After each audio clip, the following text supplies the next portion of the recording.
We had lots of flagpoles and flags, no people. We had old presidents, but not the current one, and more guns than we've ever seen before. A reflection of a very divided country.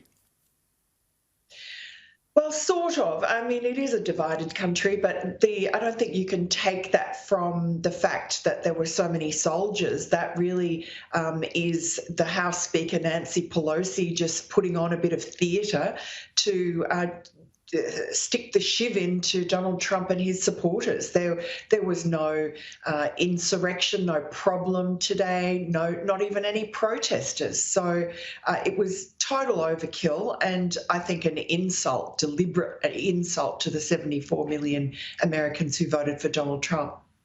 Do you think by Trump's exit from the White House and his lack of participation in any of the traditional handover processes, do you think he's besmirched his reputation by being in Florida and not in Washington D.C? Well, look, I think that's the least of his worries, really. You know, the Capitol Hill riot, I think, was the thing that really blotted his copybook, and also the fact that he just took this election fraud situation too far. He went on for too long about it. I, thought he had every right and, in fact, a duty to chase every allegation of election fraud or irregularities until a point, and that point was certainly reached by January 6th, and it was outrageous and unfair to try and load it all onto the shoulders of Mike Pence, the Vice President, who wasn't able to overturn the election results, shouldn't have, couldn't have, and didn't do it because he is a stickler for propriety, as he should be. It would have been a disaster if he'd done anything untoward. So I think it was really unfair to load that on him. And you know that a lot of those Capitol Hill rioters were actually searching for Mike Pence, and the call went out to hang Mike Pence. I mean, that's where I really broke with them. I just thought that was so unfair for a vice president who's been incredibly loyal. And really, without him, I don't think Donald Trump ever would have been elected in 2016 because he was such a wild card himself. And it was, I know I myself looked at Mike Pence and thought, well, he's such a steady, reliable person that you can trust that if he's Donald Trump's partner, that he can't be all bad. Trump's old golfing buddy, Joe Hockey, had a few words to say about his role in the storming of Capitol building. And he made those comments earlier today on Sky News. Have a listen to this. Donald Trump 4 years ago pledged to be a disruptor, and he was. He delivered on what he said he'd do. His behaviour at the end was reprehensible, deplorable in fact, and it probably shouldn't have surprised us that he would go out fighting, but we never expected it to be about encouraging, effectively, treason. And that did tremendous damage to Donald Trump. But, of course, him not turning up at the inauguration is pretty much in keeping with his persona. Are you on Joe's page, Miranda?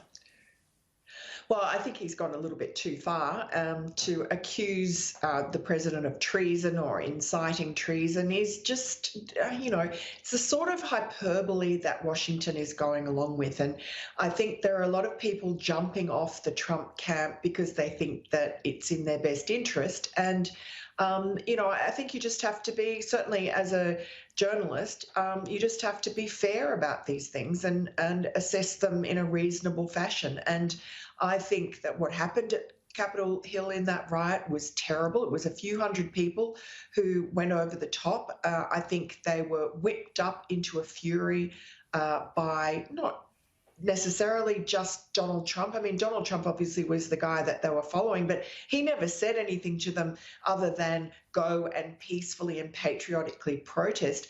I don't think he expected in his wildest dreams that they would be able to overwhelm the Capitol Hill police. And, the question about why the Capitol was so poorly policed is another question, and that I think has its roots in the whole Black Lives Matter, anti-cop, Antifa protests over the summer when the mayor of Washington D.C. rejected any sort of extra policing. They want to defund the police. They hate the police until they love them. And so now you see the Democrats have got the biggest troop deployment ever in the history of Washington D.C., double the numbers that are in Iraq and Afghanistan combined. So when it suits them, they like walls, they like borders, they like guns, they like the National Guard being brought in for really no reason. But when cities were burning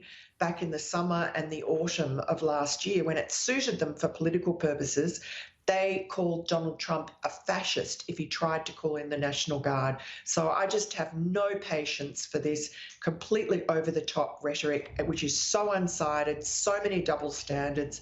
It's sickening, and that is what is causing the division in this country. Well, it's interesting. On that point, Joe Biden said, let's stop this uncivil war. The Democrats played their own role in the division and the uncivil war by what occurred in the summer of 2020.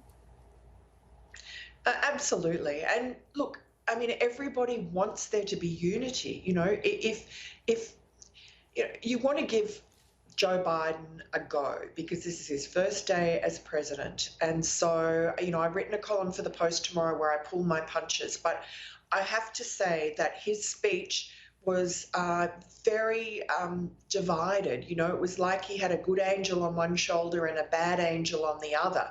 Because on the one hand, he's saying how wonderful it is, you know, we need unity and this is what the country needs and this is where we are always at our best when we pull together. And on the other hand, he's calling out white supremacists and domestic terrorists, which is basically the way that the Democrats and their media enablers are describing Trump supporters. So his version of unity seems to be, you get on board with our really radical, very dangerous and destructive and irrevocable policies, or like, for instance, getting rid of the Electoral College is one of their first, stacking the Supreme Court, bringing in 2 new states in District of Columbia and Puerto Rico. This just entrenches Democrat rule forever, one-party rule. That's not healthy. That's really destructive. If anything, that is going to alienate more Americans and divide the country more. So if Joe Biden was really being honest about wanting unity, he would start by telling Nancy Pelosi and the Democrats in the Senate to forget about this impeachment farce. Yeah. Donald Trump's gone. He's no longer a threat to them. Get on. There are enough problems in this country with the pandemic and the economy. Get on with that. Stop worrying about vengeance on Donald Trump. Just on Donald Trump, where is the rebound here? He said twice in this week, in the 2 addresses that he's made, he said that we will come back in a different form. Does that mean there's a new party, a new Conservative Party, maybe led by his daughter? What do you glean from what he says? Look, I wouldn't go so far as to say led by his daughter. I mean, there are a few people who are saying that Ivanka is a future leader, and there is, you know, some talk that he wants to start a party called the Patriots Party, but I think that would be disastrous. The fact is that the nationalist populist movement, the America First movement, existed before Donald Trump. There was already a mood for it. He just crystallized it and rode into office on it, and then enacted many of the policies as much as he could while encountering so much resistance. It will continue after he's gone. Some people call it Trumpism. Some people call it, you know, nationalist populism.